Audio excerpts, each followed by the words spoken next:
Assalamualaikum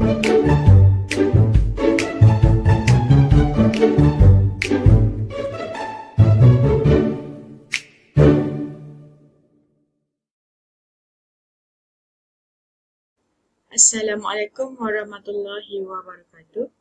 Nama saya Ani Syafiqah binti Zulkifli, pemegang nama matrik C20A0938. Kumpulan kami memilih tajuk Seni Bina Masjid Beijing yang berada di Rantau Panjang. Masjid Jubilee Perak Sultan Ismail Petra atau lebih dikenali sebagai Masjid Beijing adalah sebuah masjid yang dibina dengan seni bina Cina yang pertama dibina di Malaysia. Ianya terletak di Bandar Rantau Panjang, Kelantan. Pembinaan masjid ini telah dimulakan pada 12 September tahun 2005 dan telah dirasmikan pada bulan Ogos iaitu tahun 2009. Jadi usianya sudah menjangkau 10 tahun lalu. Kos keseluruhan pembinaan masjid ini pada ketika itu adalah sebanyak 8.8 juta dan kapasitinya boleh menempatkan sehingga 1,000 orang jemaah pada satu masa. Masjid ini juga dikenali sebagai Masjid Jubilee Perak Sultan Ismail Petra dan merupakan masjid pertama berkonsepkan Cina di negeri Kelantan.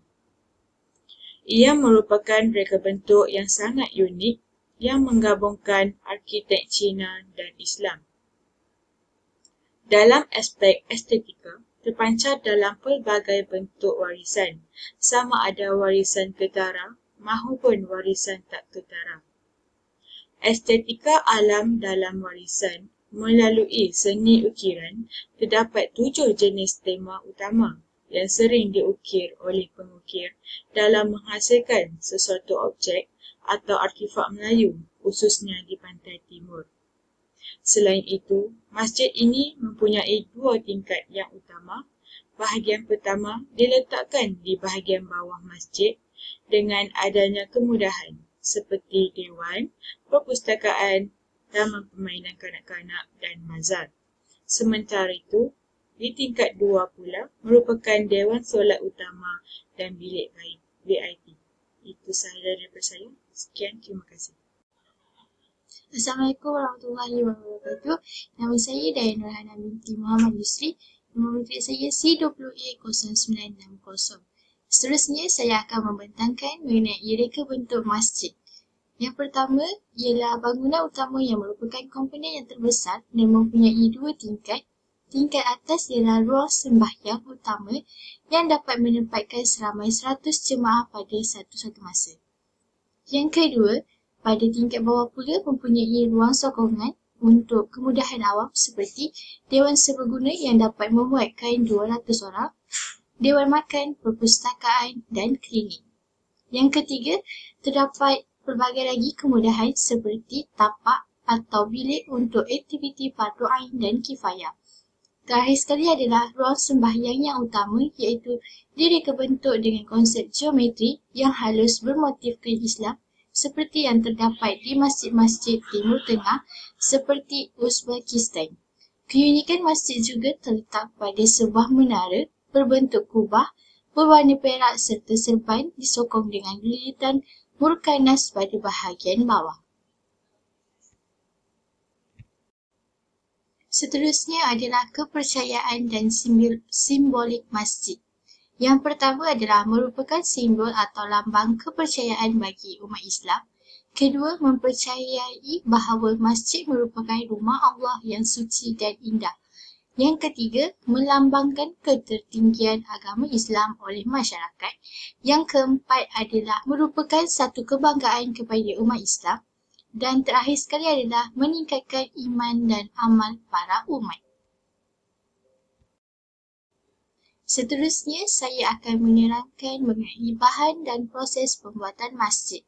Yang pertama, pada asasnya, bahan yang digunakan kebanyakannya menggunakan batu ataupun konkrit sama ada di bahagian dinding dan bahagian lantai masjid.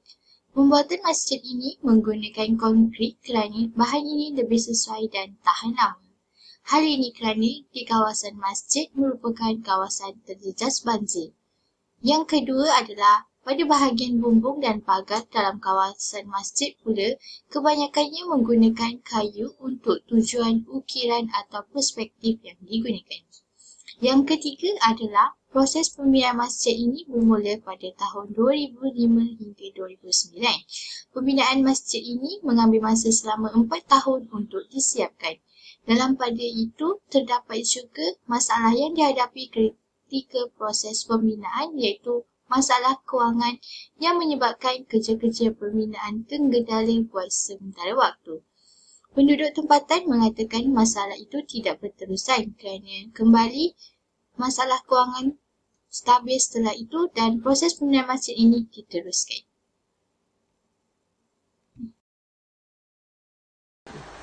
Assalamualaikum warahmatullahi wabarakatuh. Nama saya Muhammad Ahmad Aiman bin Mazlan, bernombor matrik C20A1091. Saya akan menerangkan tentang fungsi dan kegunaan Masjid Beijing. Masjid Beijing berfungsi sebagai tempat umat Islam menunaikan ibadah. Bukan sahaja menunaikan ibadah solat, tetapi umat Islam juga boleh menunaikan ibadah-ibadah lain seperti mengaji Al-Quran dan menghadiri kuliah-kuliah bulanan. Seterusnya, Masjid Beijing juga ada menyediakan tempat khas untuk membaca Al-Quran. Selain daripada itu, Masjid Beijing juga merupakan satu tempat perkhidmatan kepada masyarakat setempat membayar zakat apabila tiba bulan Ramadan. Dan akhir sekali, di Masjid Beijing juga ianya terdapat aktiviti-aktiviti kemasyarakatan dan dapat mengumpul umat Islam dan dapat memupuk semangat kerjasama terhadap umat Islam di kawasan tersebut. Bahagian luar masjid. Terdapat 4 pintu masuk ke bangunan masjid untuk mengelakkan kesesakan serta memudahkan orang ramai yang datang dari arah yang berlainan. Bahagian hadapan merupakan pintu masuk utama masjid melalui anjung utama. Di sebelah kiri dan kanan anjung utama terdapat tempat wuduk serta tandas lelaki dan tandas wanita. Di antara bangunan utama dan anjung utama terdapat sebuah halaman terbuka yang mana ianya boleh digunakan sebagai tempat solat apabila keadaan memerlukan, dan ianya juga boleh memuatkan seramai 1,000 orang jemaah. Tangga yang dibina di bangunan utama direka khas dengan bentuk yang lebih lebar bagi membolehkan jemaah solat di atas tangga tersebut dengan selesa. Di sebelah kiri, ruang terbuka disediakan petak-petak bazar di mana aktiviti-aktiviti menjual beli dan sosial ekonomi dapat dijalankan di kawasan tersebut. Di sebelah kanan halaman terbuka pula terdapat sebuah bangunan yang menempatkan sebuah kelas tadika dan sebuah kelas fardu ain kepada kanak-kanak yang berumur dalam lingkungan 7 tahun hingga 12 tahun.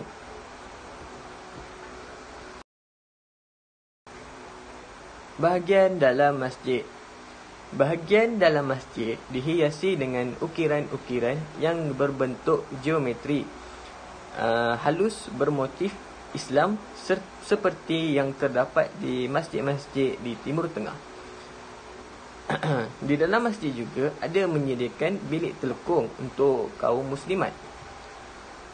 Keunikan masjid ini juga adalah terletak pada sebuah menara yang berbentuk serban disokong dengan lilitan yang unik di bahagian bawahnya. Masjid ini juga menyediakan kemudahan tempat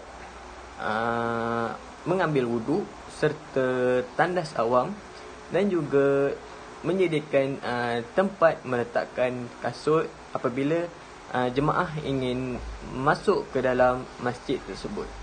Sekian, terima kasih. Assalamualaikum warahmatullahi wabarakatuh dan salam sejahtera. Nama saya Muhammad Imam Fiq Biasran, bernombor matrik C20A1084. Hari ini saya ingin membuat sedikit kesimpulan tentang Masjid Jubilee Perak Ismail Petra atau dikenali sebagai Masjid Beijing yang terdapat di Ratau Panjang, Kelantan. Melalui pandangan yang dikemukakan oleh sarjana sama ada Islam ataupun sarjana Barat, pengertian seni bina ini mempunyai ruang lingkup yang sangat luas dan menyentuh pelbagai aspek dalam membina sesebuah bangunan. Begitu juga dengan ruang lingkup seni bina Islam yang merangkumi aspek material dan spiritual yang mempunyai hubungan ketauhidan dengan pencipta. Melalui bangunan-bangunan yang telah dibina di atas muka bumi ini, maka terciptalah pelbagai reka bentuk yang mempunyai ciri-ciri dan imejnya tersendiri, serta kreativiti tokoh Islam juga yang mempamerkan pelbagai ciri-ciri seni bina yang unggul dan menjadi simbolik kegemilangan peradaban Islam hari ini. Dengan seni bina inilah menunjukkan bahawa Islam merupakan agama yang mesra dan indah. Sekian, terima kasih.